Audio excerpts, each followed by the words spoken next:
Wonderful.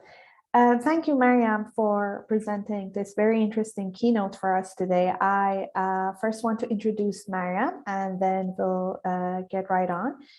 Dr. Maryam Ghorbankarimi is a lecturer in film studies at Lancaster University.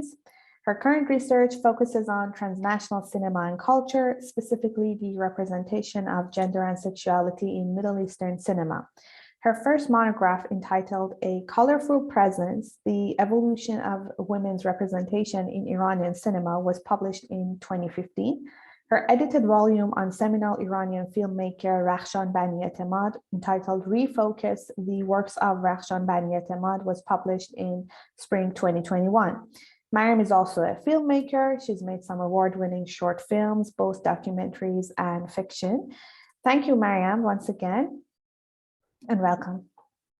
Thank you very much for this introduction, and I'm very honored to be with all of you after hearing the two wonderful keynotes and all the wonderful papers so far. I'm looking forward to the afternoon panels as well.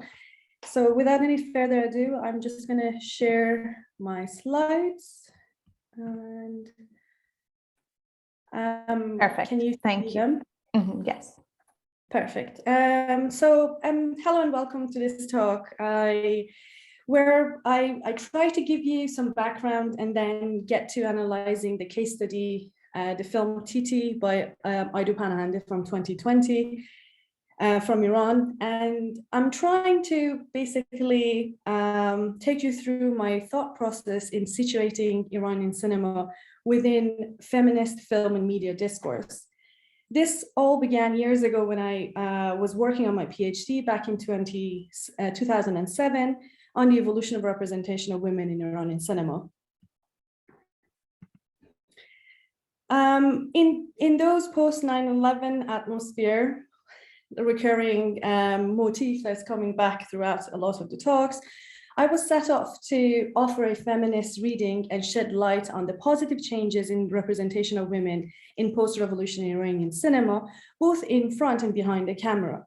In fact, the thesis of my PhD that turned into my first monograph was mapping the influence of female directors in shaping the fuller, more nuanced rendition of the image of Iranian women.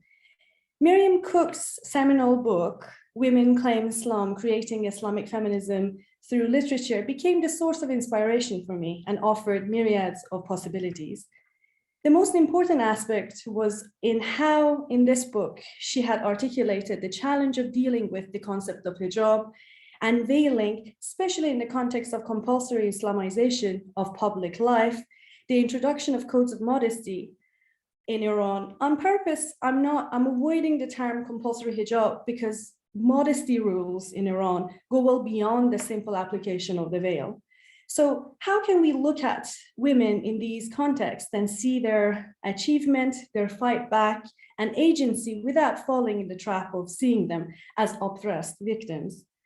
Miriam Cook writes, as you have on the slide, some Muslim women are working within systems that marginalize them, and in the process, they are becoming publicly visible and audible in ways that were earlier unattainable to them and on conditions they define and choose for themselves. Despite this unprecedented visibility, many outsiders insist on depicting these women, especially those within Islamist movements, as victims. Few are exploring what lies behind their apparent capitulations. Dutch anthropologist Wilhelmina Janssen warns against characterizing women as victims when they take over the idiom of their oppressors and limit their freedoms of dress and movement, simplify reality and exalt their domestic activities. We must try to understand their behavior beyond its surface meaning. And this very much so always kind of resonate with me in my way and approach to studying, reading Iranian cinema. As a woman who grew up in the 1980s Iran, the decade which witnessed the strictest dress code to this date, when I moved to Canada in early 2000, I was still shocked about the view of people of Iranian people, especially the Iranian women. as if Iran had completely reduced to what this famous film, Not Without My Daughter, book adapted into a film, was produced in 1991, was still the point of reference for anybody outside Iran. Well, my point of reference, North America. And how difficult it was for them to go past the so-called oppression of the forced hijab, especially because I had seen both sides of Iran. My mother's side of family were not religious, while my dad's side of family are very religious. And as a child, I had even heard stories of those times under the Pahlavi era, who my great-grandmother and young grandmother did not leave the house much during those forced unveiling periods during Reza Shah. But I did grow up in what I would call a feminist environment, not just through my immediate family, but through school and somewhat the environment I grew up in Tehran. This, in fact, triggered me to make a documentary about various careers when women can have. On one of my visits back home, one of the summers in early 2000s, and I leave the link here. It's not a very artistic film, but I think there's an element of truth and honesty in it. If you're interested, note down, and I can later on put it in the chat. Going back to Cook's book, while I have learned a lot from all the discussions in identifying Islamic feminism, which this book argues for, along with many other wonderful scholars, including Leila Ahmed and Fatima Mernissi, to name a few, I decided not to adopt an Islamic feminist approach to my work on Iranian cinema, as I felt back then, and I still felt the same way, that the role Islam plays in Iranian context is not greater than, for example, the role history, politics, the Persian literature's influence on daily life, and generally speaking, Iranian diverse cultures have an impact on cinema or way of life. Or it's better to say that the role of Islam plays a more of a cultural role and on par with other cultural factors. But at the same time, I don't completely agree with the complete secularization of studying Iranian cinema. What I do borrow from Cook is that with what she identified as the permission to term Islamic feminist, as the permission the term Islamic feminist offers. The coexistence of these two similarly contradicting approaches, which, as Cook puts it, creates a new contingent subject position. When I speak of feminism, I consider feminism as something contingent. So how we understand feminism, how we define feminism, and how we relate to the feminism today depends on our individual context and the context of the world we look at, as well as where we are based in the world. And of course, it depends on our positionality in relation to gender, class, race, and sexuality. So ultimately, an intersectional feminism.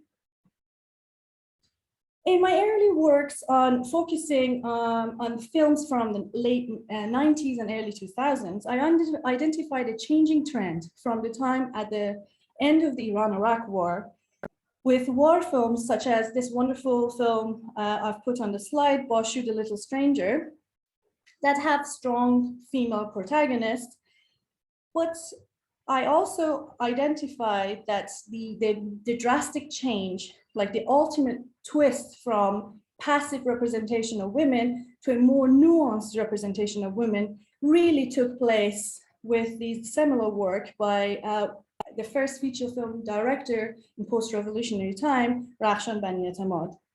Her film from 1991, Nargis, really started a change, this change kind of led to the creation of the women film genre in Iran in the 1990s.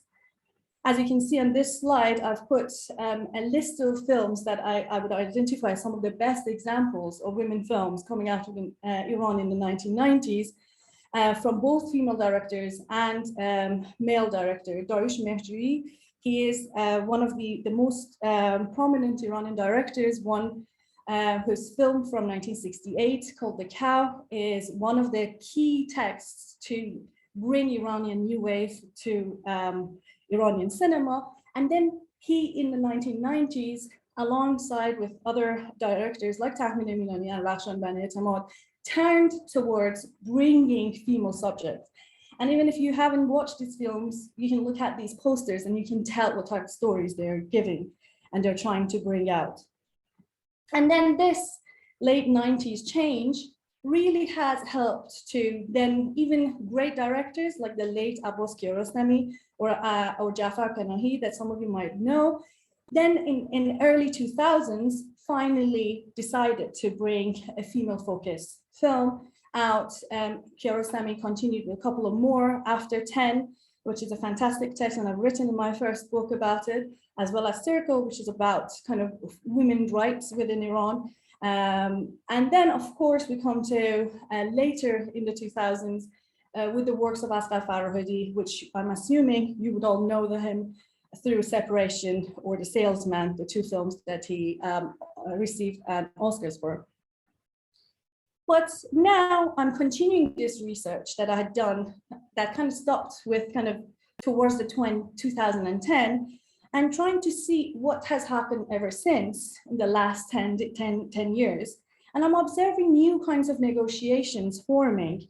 Besides the fact Iranian cinema has seen even more diverse range of genres, and more directors have also returned to some of the tropes from popular style films of pre-revolution era, labeled as film Farsi, which has split the critics' opinion about them. There are some directors who are continuing this trend of focusing on women questions and issues. And I would like to argue that in this case, Aida Panahandeh, who so far has 4 feature films to her name. She has another TV feature film that came before her first film, Nahid, from 2015, has brought a different kind of rendition. What she does, she is following the trend that directors like Bani Etamad, Puran Darakhshande, and Tahmine Milani have started in the 90s and are still carrying on today. But she's bringing something new to the play. And I'm hoping that perhaps opening the discussion of whether we can look at Iranian cinema from a post-feminist lens would help us understand her film a little better. So the film that we will be looking at is called Titi, which has won a few awards, both in Iran and abroad. Unfortunately, I believe that the film, due to COVID, has not yet had a general release in Iran, but it is due to take place later this year. And hopefully we'll have a wider reach to audiences within the UK and elsewhere. Before I come to kind of give you examples and scenes and hopefully be able to share some clips, which I really am grateful for Film Lab, which looks after the international distribution of her film, to show you some clips from the film. But before that, I want to open up this question of post-feminism. Rosalind Gill, in response, in response to the lack of cohesion in how the term post-feminism was used, coined the notion of post-feminism, post-feminist sensibility, as she has put herself to intervene in debates in 3 key ways. And the same thing that you would see that Yvonne Tasker also explains that post-feminism broadly encompasses a set of assumptions widely disseminated within popular media forms having to do with pastness of feminism, whether that supposed pastness is merely noted, mourned, or celebrated. So Rosalind Gill's classification is that first, the notion of sensibility was designed to respond to the vastly different ways in which the term post-feminism was being used. She has argued, sorry, I lost my track of thought.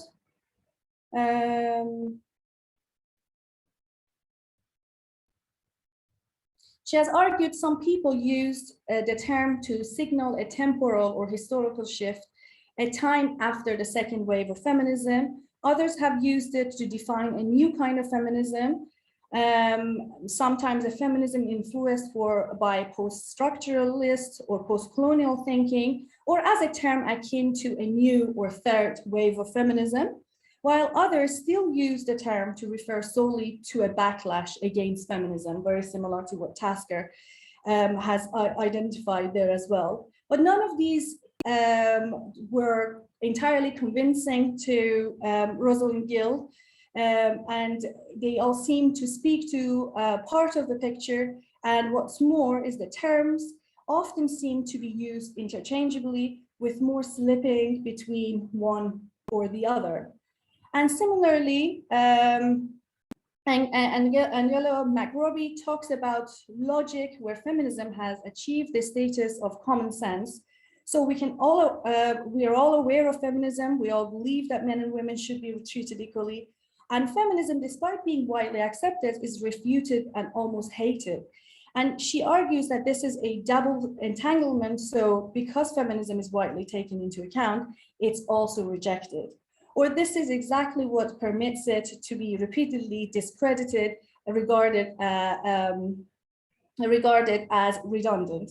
According to Sarah Gamble, it is a mistake to perceive the feminist movement as a fragmented timeline, because post-feminism is an expression and representation of movement's most recent divergence.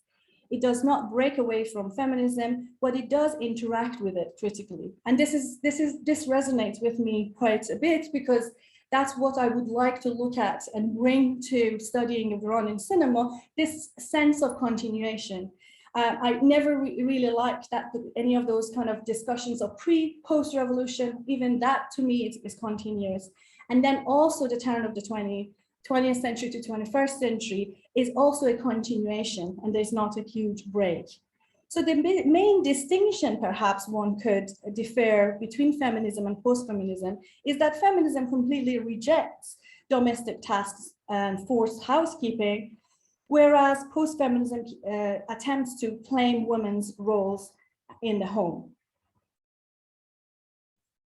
So it's in thinking about towards how we bring this to Iranian cinema, or kind of finding an Iranian post-feminist approach, it's important to kind of go back to Rosalind Gill's idea of post-feminist sensibility. So but Gill contends that the idea of sensibility was designed to emphasize that post-feminism should be considered as a critical object, not as was sometimes the case, taken to be an analytical perspective. The notion of sensibility was designed to be used empirically as a way of analyzing popular culture. It called attention to post-feminism as a circulating set of ideas, images, and meanings. In her original work discussing post-feminism in media culture, she considered several repetitive features of sensibility, including the emphasis upon the choice and autonomy of the women, the focus of women's bodies as the source of value, and the centrality of ideas makeover, or the makeover paradigm, including the requirements of upgrade one's psychic life to be positive, confident, and glowing. And these are some of the terms that then I'll adapt to look at the Iranian film. So post-feminist theories have passionately worked to embed female desire with female empowerment. Therefore, the post-feminist discourse stresses characteristics such as women's financial independence, which is encouraged by job advancement. Furthermore, is linked to feminine romantic impulses, as well as stable heterosexual relationship family, which are seen as impediments to female development and freedom in second wave feminism. So here, using this as an analytical tool to study Titi, the film in question, I would like to extend this reach to a non-Western world. Majority of existing literature still to this day on post-feminism focuses on the Western world, and in one way or another conceptualize post-feminism as a Western culture, with its individualizing logics that downplay and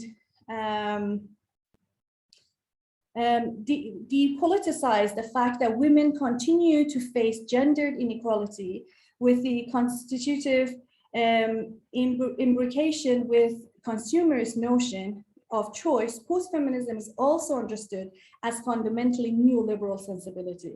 And that is something that I'm still toying with to kind of how to approach it, because that's one area of post-feminist kind of theory that doesn't really fit within the Iranian context, but still some aspects of early kind of approaches to think about a woman's job and livelihood and being independent still fits well within it. But what is important to say that, as Tasker and Negro have put it, post-feminism is white and middle class by default, because anchored in consumption as a strategy and leisure as a site for production of the self. And that's what one of the challenges of how do we adopt this? How do we change it for us to work? In an attempt to make this concept global, McRobbie writes, these incitements to young women to become wage-earning subjects are complex strategies of governmentality. The new career girl in the affluent West finds her counterpart, the global girl factory worker, in the rapidly developing factory systems of the impoverished countries of the so-called third world. And I think this is deeply problematic, but not just by the fact that it's othering the rest of the world, but it is assuming that there is no class differences within each of those so-called societies, in this case, Iranian society. So in short, the view in the literature is that post-feminist rhetoric of girl power popularity broadcast in the global north are being variously translated with references to the global south to rhetorics of girls to be empowered. And this idea is quite problematic. And I would like to kind of bring an element from a comment from Sabah Mahmoud, which asserts representations of Muslim women as incomparably bound by the unbreakable chains of religious and patriarchal oppression. And this is prevalent in the post 9/11 era. And this is something that will come back to it over and over again, unless we can break away from it. And that's what I'm hoping I could bring to this. So bringing the notion of post-feminism into our transnational study of films, we might be in a predisposition to use a new colonial approach to the position of the other and automatically find the women in a more traditional and patriarchal society as inherently oppressed and lacking any agency. In other words, while we assume we are living in a post-feminist environment, they are stuck in the past. As producing an uncritical notion that these other women needed to be rescued in a patriarchal world, while in the contemporary Western world, everything is fine. So that's something that we need to negotiate and find ways around it. But still, I think it allows enough freedom, and the fact that there is different views and different approaches to post-feminism, even within the Western culture, kind of, I think, gives me a space to come in and adopt some of those tropes to help me bring it and positively and to study of Iranian cinema.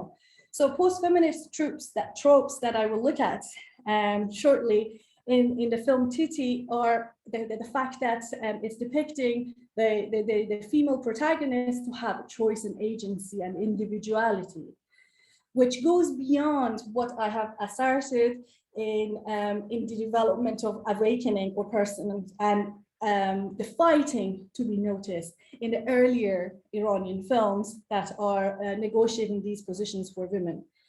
And also a preoccupation with self-fashioning and the makeover. And I think there's still an element of that makeover does exist, but you need to bear with me to see whether that works for you or not. I would be very interested to hear your thoughts.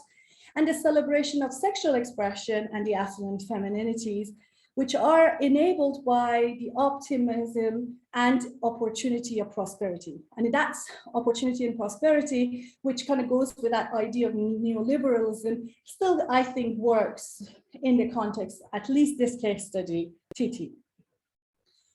I just wanted to kind of, before I get to that film, to say that perhaps one could, if they wanted, to look at the modern day middle class fashion in Tehran, as this Pinterest image is giving us some flavor of it.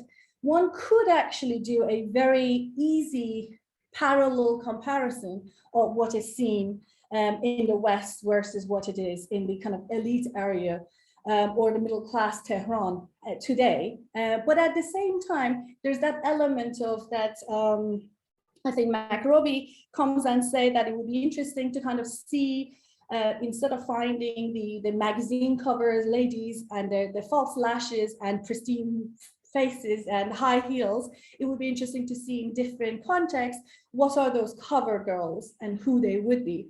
And again, I think that exists in Iran as well, but it might be not what a Western audience would expect. Is that, for example, in 2017 and then later in 2019, Iran had a Congress representing a list of successful Iranian women, and they wrote articles about them. And I bet if we go and bring some of those women, it might not be your standard, because these are not women who by any means are representing themselves physically, but it is what they can bring to the table as a positive contributor to the society. And that's what they're being celebrated for. Well, I'm going to leave it and come back to Titi, and hopefully I have enough time to show you some clips that we can look at this. There is a lot that I can say about this film. This film has layers of text that I can look at. I've kind of broke it down to simple ideas that perhaps helps us start a conversation about this, whether it's possible to bring post-feminism to the Iranian context or not. To just give you a brief idea, the protagonist, her name is Titi. She is living in the north of Iran. A lot of Panahandeh's films are set in the north of Iran. And she represents a very eccentric, odd, as the characters call her, crazy, out of her mind character, that we meet her when she's pregnant. And it takes us a while to realize that she's not married, and she's not told that she's not bearing her own child, she's a surrogate mother.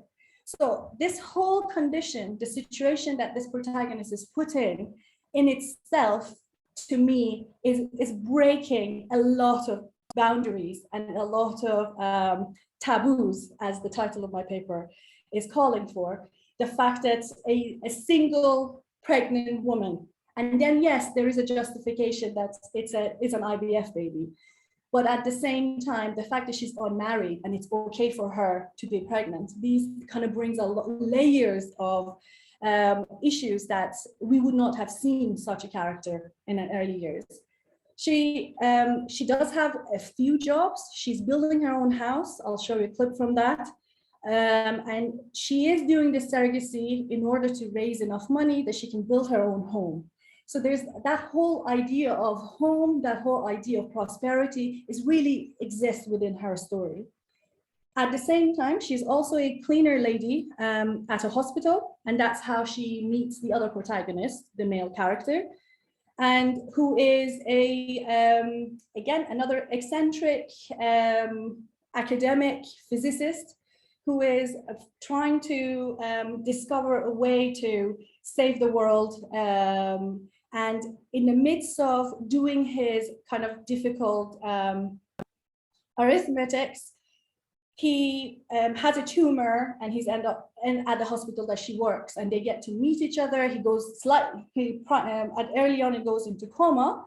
She also has been introduced to us. This is something that I'm not getting into in detail, is that she has grow up with the gypsies. And so she has magical powers, and she does something like a ritualistic swim in the sea in order to save him. And when she does that, he comes back to life. And then there is something that's a relationship is built between them, because right before he falls into coma, he had a few pieces of paper, which this is basically the thread of the narrative that how brings all the characters together. That he had, and then but his wife or ex-wife, they're separated, have decided, tells her that I don't want them, throw them away, but she decides to keep them. So when he comes back to consciousness, he figures out that his formulas and the papers that he's done and discovered, the discoveries made is with Titi, and then he comes to meet Titi. And it's very interesting because when it comes to the ideas of unrelated relationships, being in spaces, the issues that we see throughout the history of post-revolutionary Iranian cinema, a lot of scholars are negotiating, writing about it. This film breaks all of them. Like she's looking after this big house, and he comes and stays with her, and they sit very close, eat together, and chat, and exchange a lot of kind of feelings, and so on and so forth.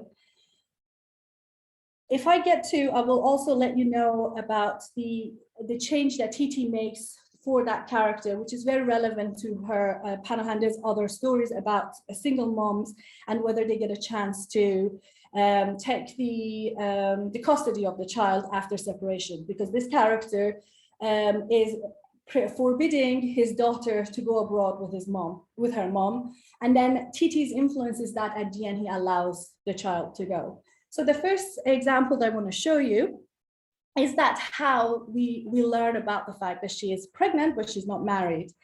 And I am arguing that that whole idea of her being pregnant, it is her makeover, because it's almost that bodily change, that transformation is her makeover. Sure, in like the classic text for post-feminist film theory, is 13 going 30, is a 13-year-old who transforms to be a 30-year-old. In this case, you have a single woman who's in an Islamic society is not able to have a child by herself, is pregnant. So it's almost like embodying this motherhood, gives her that transformation that I think is very much so fitting within the post-feminist discourse. And I would like to show you this clip. Hopefully it plays.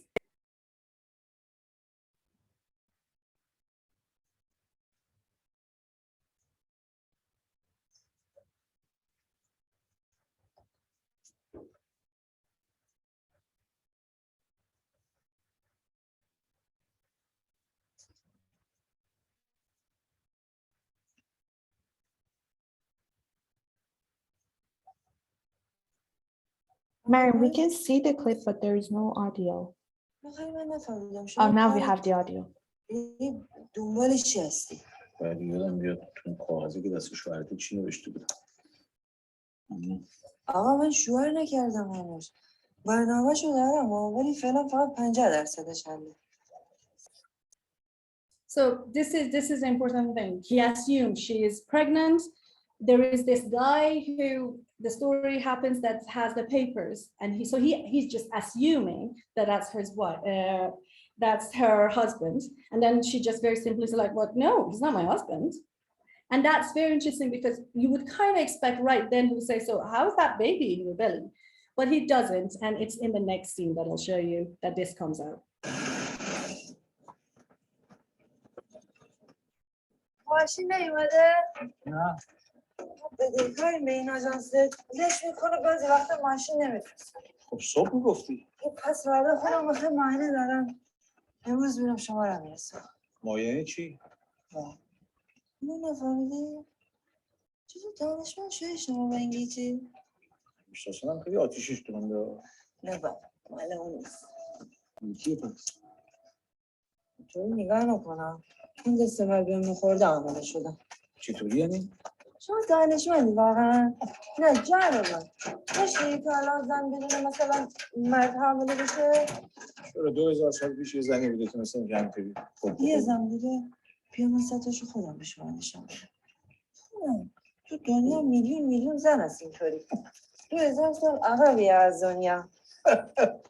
دیده سرد نکنه. واو. این جیوتی و خود زنشو یه دانشمنده دور از جون شما خورشید قطعی کردن گذاشتن تو شکم من. با اون شیوه؟ جیوتی خودشون بچه‌شون نمیشه دیگه.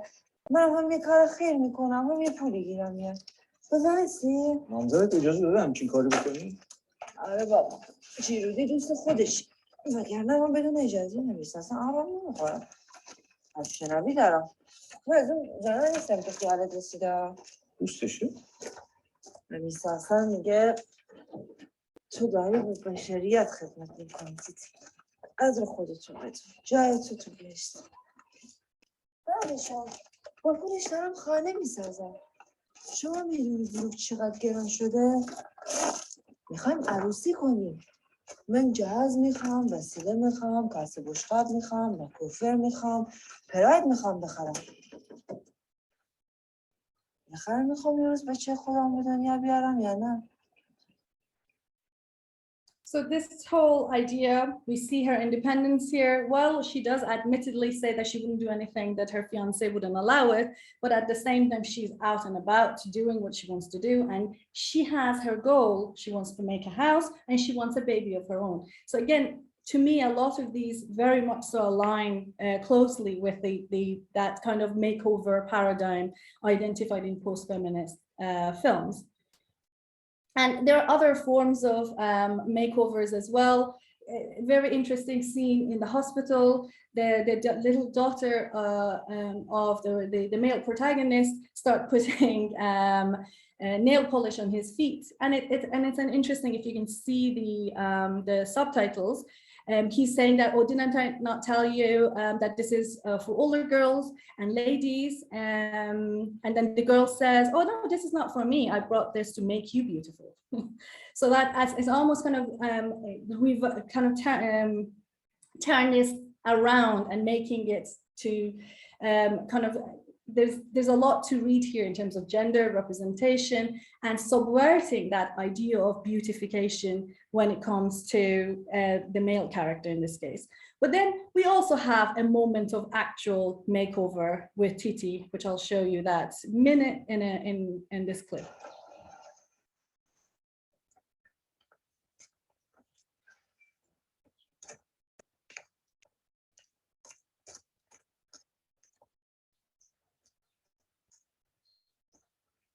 فیتام بکنی دیدی خانم.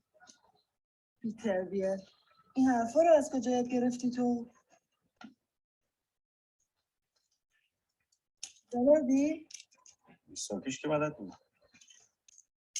بعد کلاشش بالا ول میکنه. ترمزش هم دیر میگیره.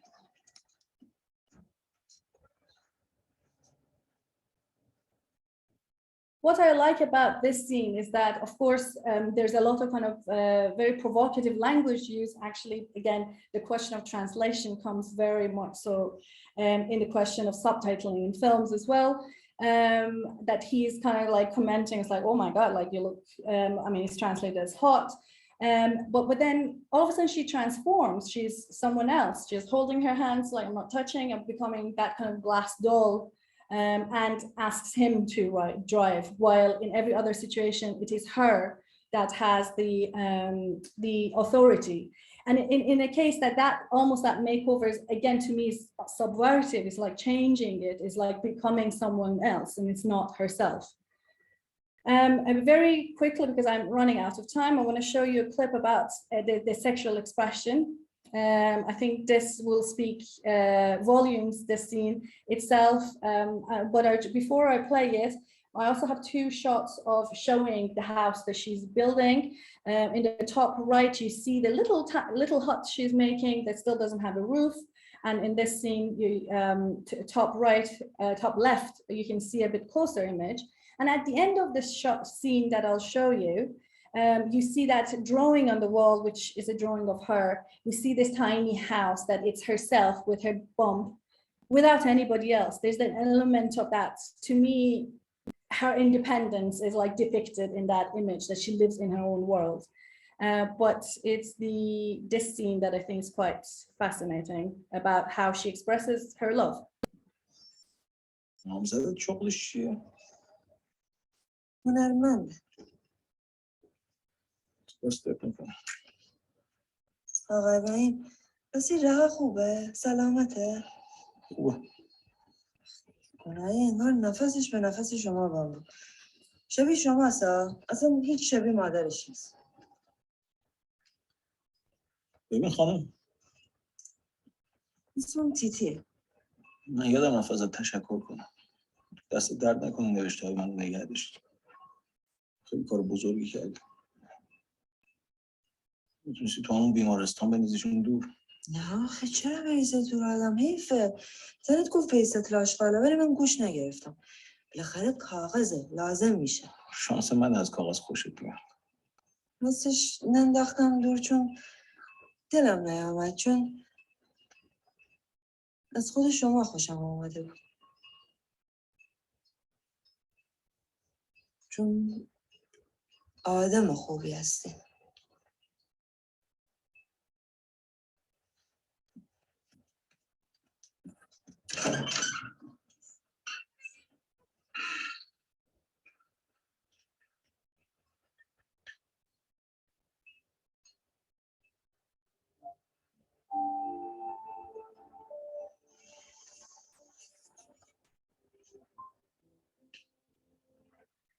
Yeah, I really like the way the scene is really played out, and then the way she says that he's shocked, like what just happened, and then he appreciates it by looking around the room and seeing and kind of understanding her world. And just I know I'm just finished with my time. I would like to play you the last scene, the last bit of the scene as well in the film, the closure.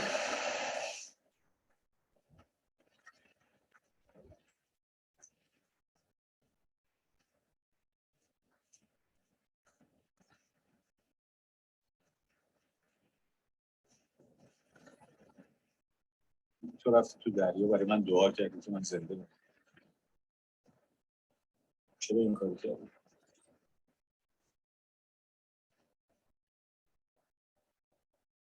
چون از تو خوشم میاد. نه از اون جورای زن شوهری ها، نه. یه طور دیگه. فکر میکردم مرد خوبی هست. مثلا اگه انیستا اصلا نبود فکر کنم 80% عاشقت میشد. ولی الان دیگه فکرم عوض شد. تو هم مثل بقیه.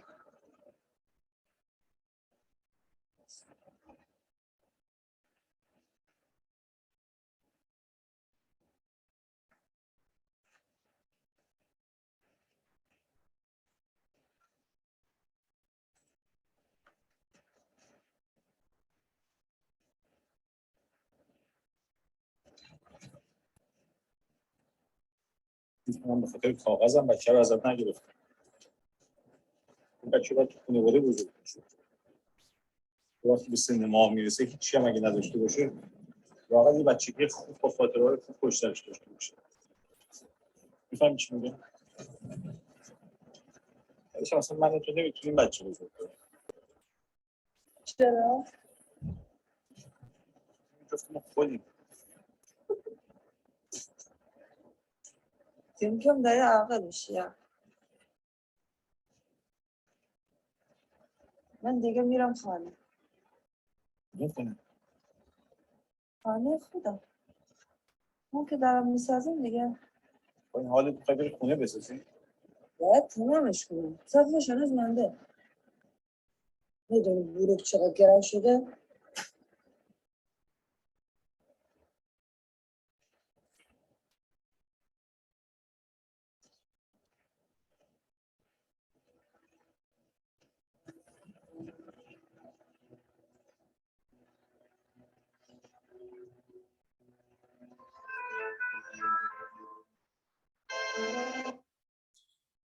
So yeah, so that's the end. I really wanted to show you this because I mean I didn't tell you about the fact that she does give birth to the child, and there's a moment that she wants to keep the child, but then he takes the child to the biological parents. But this whole idea of what she wants and what she's working towards, and what I love about it, that at the end of it, she's going home, the home that she's building. So I think I hope I've managed to convince you a bit that perhaps there is ways of bringing that concept, which is quite identified as a Western thing, into the Iranian context, especially for this special film. But I'm very interested to hear your thoughts. And I do apologize that I went over my time. Here's my bibliography. Thank you very much.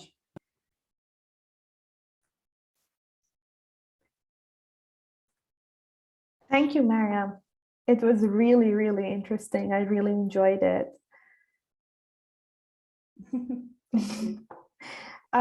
I was thinking, as you were showing the clips, I was thinking to myself, I just wish the rest of our participants here would see how witty and humorous and funny she sounds in Farsi, because I don't think the subtitles did it justice. And wonderful performance by Elnaz Shakerdust. I think it's a great mixture and juxtaposition of modernity and tradition. She's a strong, independent woman, but at the same time, you get to see that in her, even in her body language and her way of clothing, that she is conforming to the values, the cultural and social values that we see in the Iranian society. And it's just amazing. I hope it comes out soon and we can watch it. Yes, I hope so too. And actually, I think we might be bringing it to Lancaster. So I'll Yay! Great, thank you. So we have a couple of comments in the chat. As you were showing one of the clips, Asma was saying that she said that it seems as if her fiance is using her to get the money for building the house. And I was wondering if you actually get to see the character of the fiance in the film. Yeah, sorry, I decided not to go there because there's, as I said, there's a lot of things, and that's the whole story of the fiance. And it is through the fiance that we kind of learn that people think she's crazy, that it's through him that we know she was brought up with gypsies, and the fact that she used to be a girl on the streets. That's why it's okay for her to be a surrogate mom. There's a lot of backstory there that I omitted. In terms of the house, it's very interesting. There's a moment that the paper, the fiance gets jealous of this relationship that it's built between the two of them and doesn't want to return the paper. And then at some point he comes and says, here's the papers. Do you want to return it? Then if you want to return it to him, you need to sign off the house you have. And then she says, sure, I'll do it. And that makes him even more mad. And so like, what has he done that you're willing to give up the home that you're working so hard to raise money for it? And they even go to the notary public, whatever, office to do it. And then she signs it and he doesn't, and he walks away. And then there's elements of mythical elements in this, and there's references the same way that there's reference to kind of Virgin Mary. There's reference to also the story of, as it's known for us with Ibrahim and the idols, and or in the Persian version of it, the Siavash story, that he has to go through fire to prove that he is truthful, and he survives. And there's a moment that after he doesn't sign and he says, keep your paper, keep your house, I don't want to have anything to do with you, you need to leave. That evening they're sitting at a bonfire, and he comes and says, here you go, take the paper, but if you really still love me, burn it. And she hesitates and instead put her hand in the fire, and it doesn't burn. There's elements about her kind of signing that she's beyond the human physical person that we know, that I didn't have a chance to get to. Yeah. Thank you so much. If we have any questions, if you would like to just raise your hand and come in, please feel free. I'm just going to read some other comments from the chat. Asma also mentions that she's very strong, even though she gave birth to the child and it was taken away from her. So yeah, at the end of the film, does she have her own children, or? No, it's just the prospect and the hope of it. I think that it's in the start of something new. I see a question from Zahra. She says that I wanted to ask how you would situate Titi within Panahandeh's other works, especially considering the post-feminist framework. Really enjoyed the talk. Thank you so much, Zahra, for joining us today. In fact, there's a huge parallel between her film Nohid, and in a paper that I'm writing, I'm comparing Nohid, her first feature film, to this. And what I like, the way I'm looking at her films is that there is a progression. She's almost learned from the body of women in cinema that exists within Iran, and she's taken that and she's taking it somewhere. She's bringing personal stories to it. She herself had lost her father very young, and a single mom has brought her and her brother up. So that element of single mom, it's something that she brings in a lot of her films. So Nahid has that as well. To me, Nahid does have elements of this, but I think Titi brings it like 5 notch up in terms of how she's bringing it out. It almost feels for me that she's giving signs of this kind of post-feminist reading that I'm reading, looking at it. You see it even more in Israfil.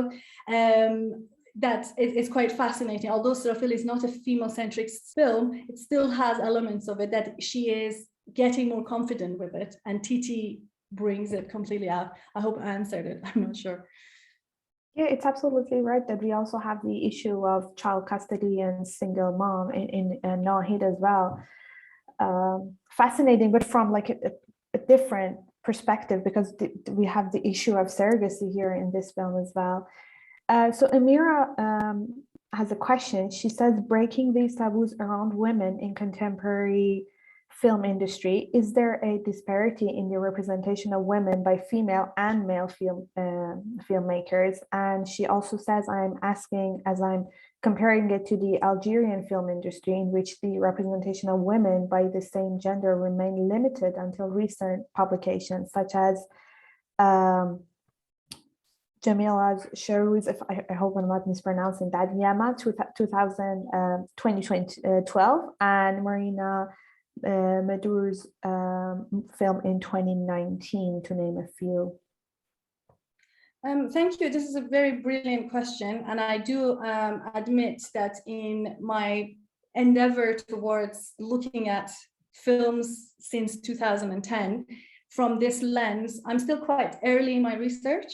What I can easily answer for earlier films is that the disparity always does exist, but there has always been male directors that also bring similar issues to the forefront.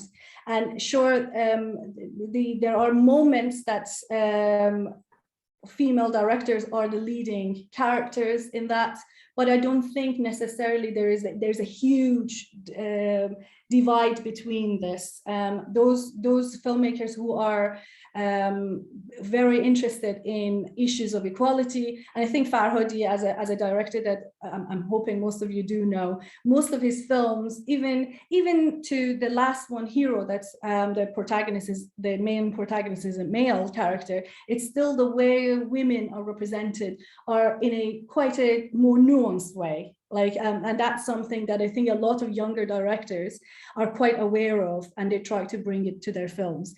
But I don't really have that. And I really appreciate for the suggestions. I will definitely look those up after this talk.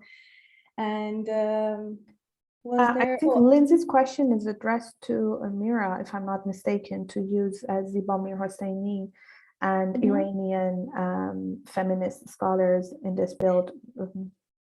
Yeah, definitely. Well, but Ziba Mir Hosseini, a lot of those would very easily fit within what we know as like second generation feminist readings. Actually, apparently that question was addressed to you, not to Amira. Oh yeah, sorry.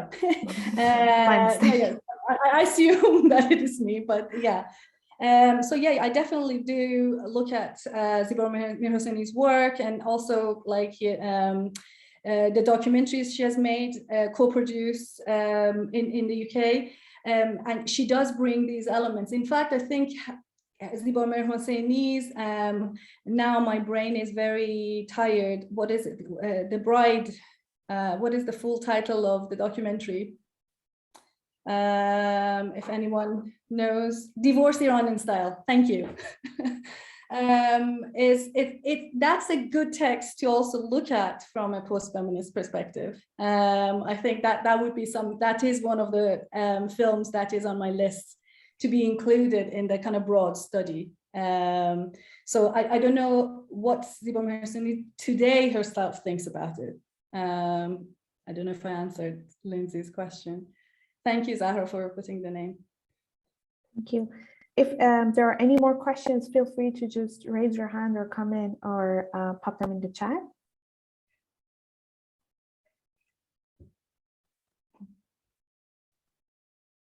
Is there an update on when the movie is going to be screened in Iran? So it is being distributed throughout the world at the moment. The release date in Iran is not been set yet.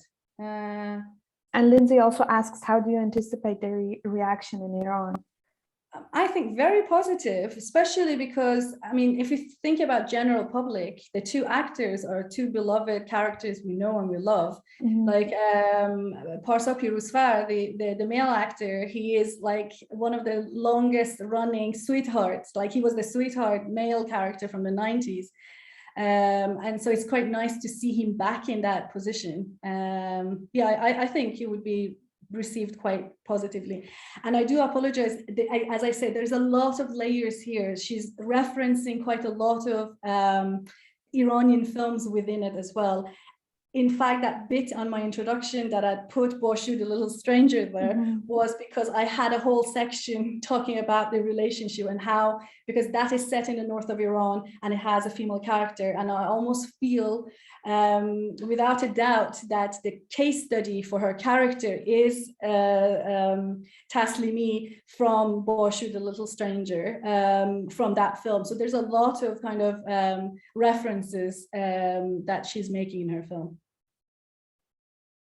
Zahra asks, do you think there are some similarities with the seal soil? With seal soil as well, yes, completely, like that. But that's one of the things that, even in interviews, I think Panahandeh is quite open about the fact that she is learning from others and bringing into her work. And I'll definitely put, you brought it to my brain now, so if I may, I will steal it and put some thought into it. Amara says, would you say Islamic post-feminism overrides Islamic feminism in some aspects? So, as I said, I don't navigate fully in Islamic feminism in general, but if someone would like to take that up, I don't think it overrides it. I think it continues it in a different direction, if that could be said. At least that's how I see it, because the version of that kind of Islamic feminism, or the feminism that I borrowed elements from Islamic feminism in my reading earlier on, to me is just that it's going to a different direction. And I'm quite anti the fact that we need to finish something to start something. So that whole idea of the starting the post-feminist, I never look at it as a point of juncture, if that helps. And Zahra also says that we talked about the character being assertive and rural, which made her think about the other character. I think especially in that scene where she tells him that that's because I like you, and then she immediately leaves the room. Like, she's very assertive, but at the same time she's modest, and you can see that she definitely conforms to the social values as well. She's aware of it. So something that, again, there was no time to discuss, that whole navigation or reasoning, I don't have a full answer, or I haven't really gathered my thought on it, that why the emphasis on her being simple or stupid or crazy. I wonder if that has been something to kind of help Panahandeh navigate this character being someone that is different. So, or in a way, the same way that I think I'm reading her bump as a way of transforming her, giving her space that a regular woman doesn't have, a regular single woman doesn't have. It might be that giving her that sort of disability gives her the freedom to navigate the space in a way that if she wasn't called that way, she wouldn't be able to do what she does.